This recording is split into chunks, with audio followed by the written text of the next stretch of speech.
Hello friend, good morning. कैसे हैं आप सभी? Welcome to my channel BCom officer. Please मेरे चैनल को लाइक करें, शेयर करें और सब्सक्राइब करें। ठीक है। आज का हमारा सब्जेक्ट है भूगोल और हमारा टॉपिक है पृथ्वी की गति। तो ये डायग्राम है, हम इसके बारे में जानेंगे। ये हमारा सन है और ये अर्थ है जो सूर्य के चारों चक्कर लगाते हैं, इसके बारे में जानेंगे। पृथ्वी की गतियाँ दो प्रकार की होती है। एक होता है घूर्णन, दूसरा परिक्रमण। घूर्णन यानी पृथ्वी का अपने अक्ष पर घूमना घूर्णन कहलाता है। परिक्रमण यानी पृथ्वी का सूर्य के चारों ओर एक स्थिति में घूमना परिक्रमण कहलाता है। तो पृथ्वी के घूर्णन और परिक्रमण के कारण ही दिन और रात और ऋतु में परिवर्तन होता है। तो एक वर्ष को गर्मी, सर्दी, बसंत, शरद ऋतु में बांटा जाता है। ऋतु में परिवर्तन सूर्य के चारों ओर पृथ्वी की स्थिति में परिवर्तन के कारण होता है, जबकि पृथ्वी का अपने अक्ष में घूर्णन के कारण दिन और रात होती है। तो यहाँ पे हम ये बात याद रखेंगे कि ऋतु में परिवर्तन ये पृथ्वी के परिक्रमण के कारण होता है और दिन और रात पृथ्वी के घूर्णन के कारण होती है। तो ये देखेंगे, पृथ्वी सूर्य से प्रकाश प्राप्ति करती है और पृथ्वी का आकार गोले के समान है, इसलिए एक समय में सिर्फ इसके आधे भाग पर ही रोशनी प्राप्त होती है। तो ग्लोबल पर वो वृत्त जो दिन तथा रात को विभाजित करते हैं उसे प्रदीप्त वृत्त कहते हैं। यहाँ पे एक डेफिनेशन हो सकती है कि प्रदीप्त वृत्त किसे कहते हैं। तो ग्लोबल पर वह वृत्त जो दिन तथा रात को विभाजित करता है उसे प्रदीप्त वृत्त कहते हैं। ये डायग्राम है, डायग्राम के बारे में जान लेना। ओके, ये जो पृथ्वी है, अर्थ की जो ऊपर वाली रेखा उसे कर्क रेखा कहते हैं, मध्य रेखा को विषुववृत्त कहते हैं, जो आखिरी रेखा होती है उसे मकर रेखा कहते हैं। तो ये जो है लंब, पृथ्वी पर डाला हुआ लंब है, ये अपने पृथ्वी के समतल कक्ष पर 23.5 डिग्री झुका हुआ है और ये जो लंब है पृथ्वी के कक्षीय समतल के साथ 66.5 डिग्री का कोण बनाता है। ओके, तो पृथ्वी का अक्ष एक काल्पनिक रेखा है। पृथ्वी का अक्ष उसके कक्षा तल पर बने लंब से 23.5 डिग्री झुका होता है, अर्थात इसके कक्षीय सतह से 66.5 डिग्री का कोण बनाता है। तो वह समतल जो कक्षा के द्वारा बनाया जाता है उसे कक्षीय समतल कहते हैं। यहाँ पे तीन क्वेश्चन बनते हैं। पहला क्वेश्चन, चार ही बन सकते हैं कि पृथ्वी का अक्ष क्या है, ये काल्पनिक रेखा है।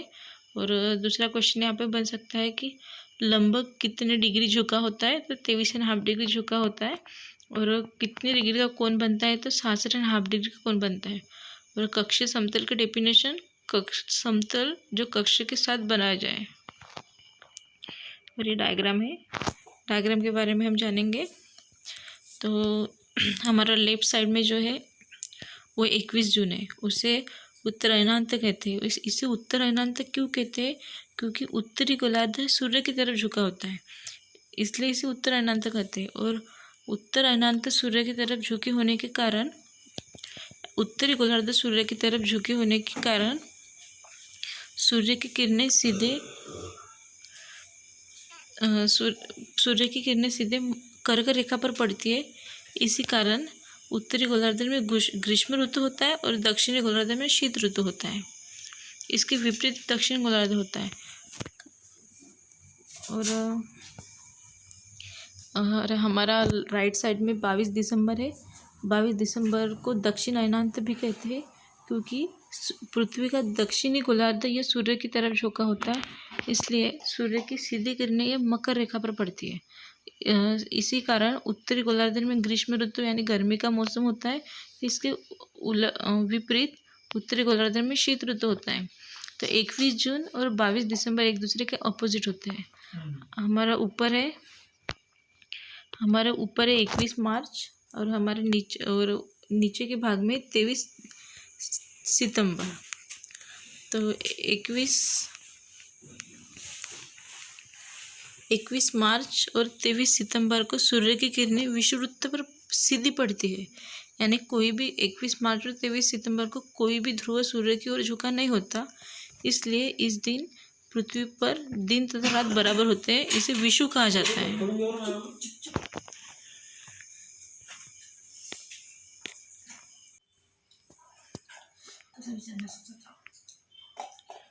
और पृथ्वी पर जहाँ दिन और रात बराबर होते हैं इसे विषुव कहा जाता है। तो 21 मार्च और 23 सितंबर को विषुव कहा जाता है। 23 सितंबर को उत्तरी गोलार्ध में शरद ऋतु होता है, जबकि दक्षिणी गोलार्ध में वसंत ऋतु होता है। 21 मार्च को स्थिति उसकी विपरीत होती है, जब उत्तरी गोलार्ध में वसंत, दक्षिणी गोलार्ध शरद ऋतु होता है। व्याख्या देखेंगे, पृथ्वी को सूर्य का नहीं, ये IMP नोट देखेंगे कि पृथ्वी को, हमारी जो अर्थ है उसको सूर्य का एक परिक्रमा पूरी करने के लिए लगभग 365 दिन और 6 घंटे लगते हैं। लेकिन सुविधा के लिए हम वर्ष में 365 दिन ही गिनते हैं और 6 घंटे का समय छोड़ देते हैं। इस प्रकार 4 वर्ष में 24 घंटे अथवा एक दिन का अंतर होता है। इस प्रकार हर चौथा वर्ष 366 दिन का होता है और इसे लीप वर्ष कहते हैं। जो नॉर्मल ईयर होता है इसे हम नॉर्मल ईयर जो 365 दिन का होता है, और जो लीप ईयर होता है वो 366 दिन का होता है। ये आप समझ लेना कि 365 और 6 घंटे लगते हैं पृथ्वी को एक परिक्रमा पूरी करने के लिए सूर्य की, लेकिन हम सिर्फ 365 दिन घंटे और 6 घंटे का समय छोड़ देते हैं। इस प्रकार 4 वर्ष में 24 घंटे म्हणजे 7×4 = 24, तो 24 घंटे अथवा एक दिन का अंतर होता है। ठीक है।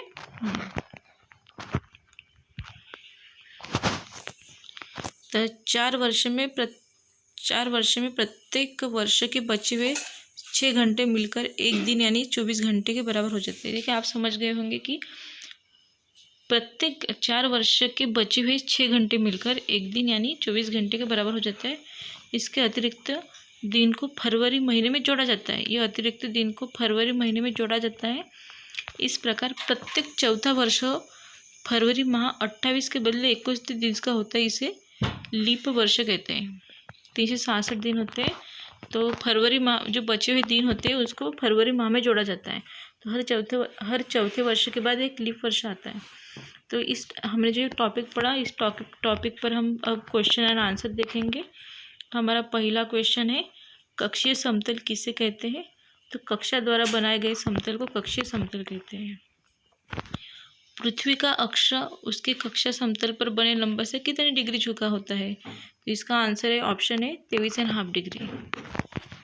हमारा थर्ड क्वेश्चन है, प्रदीप्त वृत्त किसे कहते हैं? तो इसका आंसर है ग्लोबल पर वह वृत्त जो दिन तथा रात को विभाजित करता है।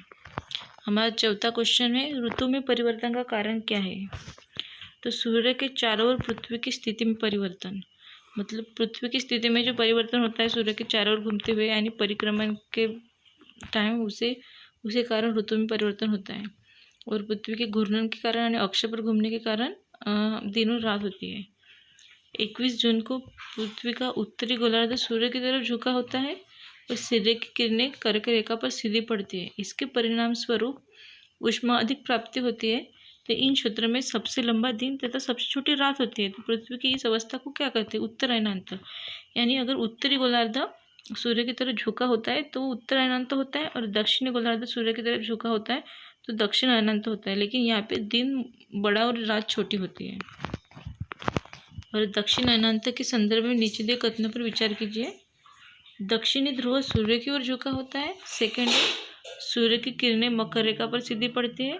थर्ड है, दक्षिणी गोलार्ध पर छोटे दिन लंबी रातों वाली ऋतु होती है। उपरोक्त कथनों से सभी का हमारा ऑप्शन सी होगा। यहाँ पे 1 और 2, एक यानी दक्षिणी ध्रुव, एक होगा दक्षिणी ध्रुव सूर्य की ओर झुका होता है, और 2 होगा सूर्य की किरणें मकर रेखा पर सीधी पड़ती है। हमारा क्वेश्चन 7 होगा, विषुव के संबंध में क्या बराबर है? तो इस अवस्था में सूर्य की किरणें विषुव वृत्त पर सीधी पड़ती है। दूसरा, पूरी पृथ्वी पर दिन और रात बराबर होते हैं। तीसरा, कोई भी ध्रुव सूर्य की ओर झुका नहीं होता। तो उपरोक्त में से सभी यानी सब बराबर है।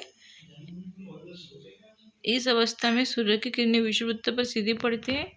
दूसरा, पूरी पृथ्वी पर दिन और रात बराबर होते हैं। तीसरा, कोई भी वृत्त सूर्य की ओर झुका नहीं होता। हमारा 8वां क्वेश्चन है, लीप वर्ष यानी अधिवर्ष कितने दिन का होता है? तो लीप वर्ष इसे अधिवर्ष कहते हैं, यानी एक दिन अधिक होने के कारण ये 366 दिन का होता है। तो मेरे फ्रेंड, आप बताना कि आपको ये मेरा चैनल कैसा लगा। प्लीज़ मेरे चैनल को लाइक करना, शेयर करना और कमेंट करके बताना कि आपको ये कंटेंट कैसा लगा। और ये सब बेसिक नॉलेज है। आप किसी भी एग्ज़ाम की स्टडी कर रहे हो तो आपको ये इंफॉर्मेशन काम आएगी। प्लीज़ ज़्यादा से ज़्यादा शेयर करें, लाइक करें और सब्सक्राइब करें। Please like, share and subscribe my channel become officer. Thank you for watching.